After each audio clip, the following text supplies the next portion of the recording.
Okay, so you're an entrepreneur. You're looking for advice on how to start a small business, which is what brought you here. Unlike some of the other things you are going to find, I'm not going to be asking for money or anything like that. This is my way of giving back to the world. I have found success,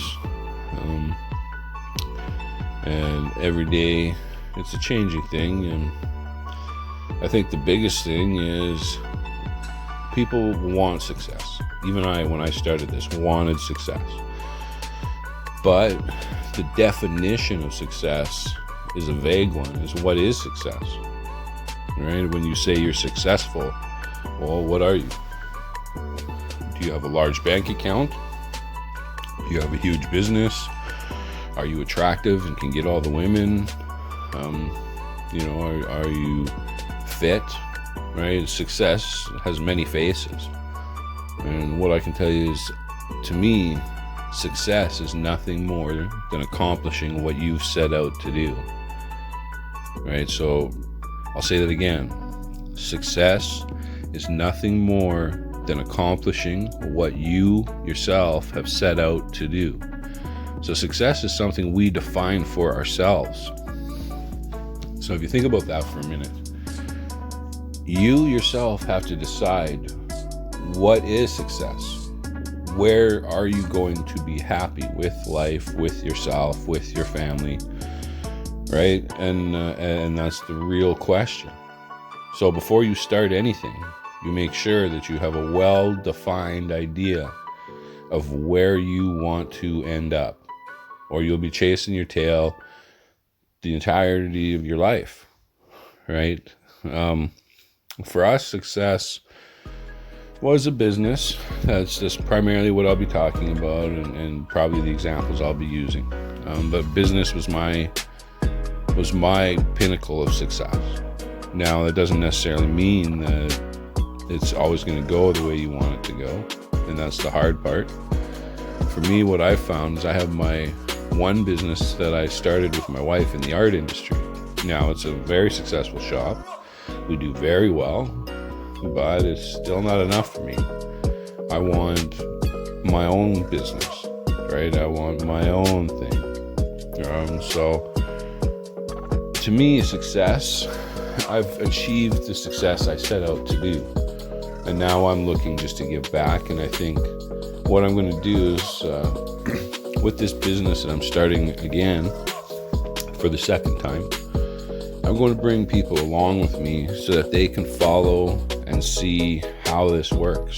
How is it that you get into business? How is it the decisions you have to make, what you have to do, and when you have to do it, right? And the ever-changing landscape of, well, success, right? Because success may start out as one thing, but then along the way, you find you want to go a different direction, which brings you closer to the goal, the end goal in which you have set out to achieve.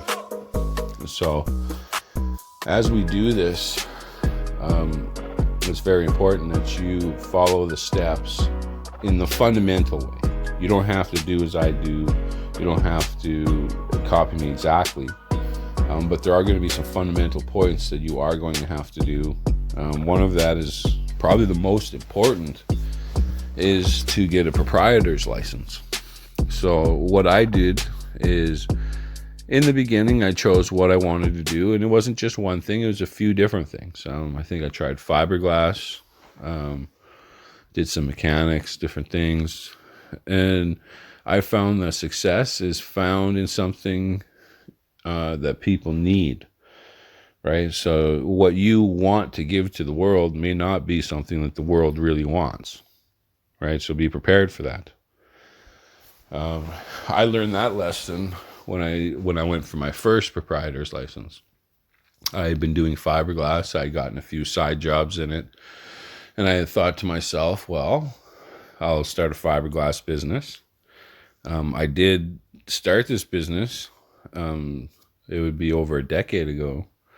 And I had the work, right? The people wanted it. But where I found what the greatest problem was is that nobody wanted to work in it. I think just the word fiberglass scares people away. All they think of right away is itchy, right? And this is something that I overlooked. So I had a lot of work. I had the business model, I had everything, but I had no manpower. Ultimately, this small oversight ended up causing me to lose my business, because it doesn't matter how much work you have if nobody's going to work, right?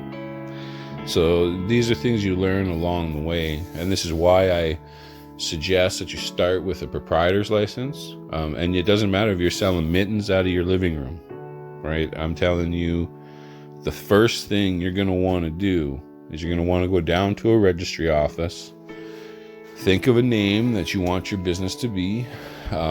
So for me, I just chose the initials of my name with contracting, right?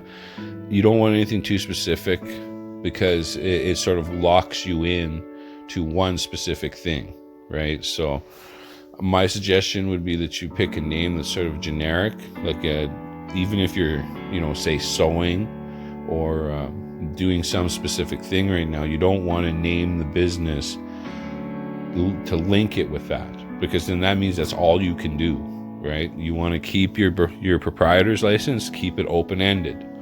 A lot of times people will just put like their last name, contracting, or their initials. Like what I did is I used my initials, contracting. This allows you to be versatile so that you can test a few different things without having to dissolve your business, right? And then the good thing about proprietor is if things don't work out and stuff doesn't really, you don't make any money, there's no tax burden, right? You're not making enough money for the government really to be interested in you. So you just dissolve your business, unless you've made $14,000 or more. Then you may have to go a different path while dissolving the business, but they'll tell you that. But in the most sense, if you try your idea, it doesn't work out, and you just figure it was not a good idea, to dissolve a sole proprietor's license is much easier than to, say, dissolve a limited or an incorporated business. So my first bit of advice to you would be to go get yourself a sole proprietor's license or a named business. But that brings us to the end of the first video here. I'll try to keep most of them around 8 to 10 minutes, somewhere in there. I am a successful man. I do have I have one fully built business. I have one that I'm working on now, and I have made my way in the world. So I hope you listen. If you really are serious about finding some success in entrepreneurship,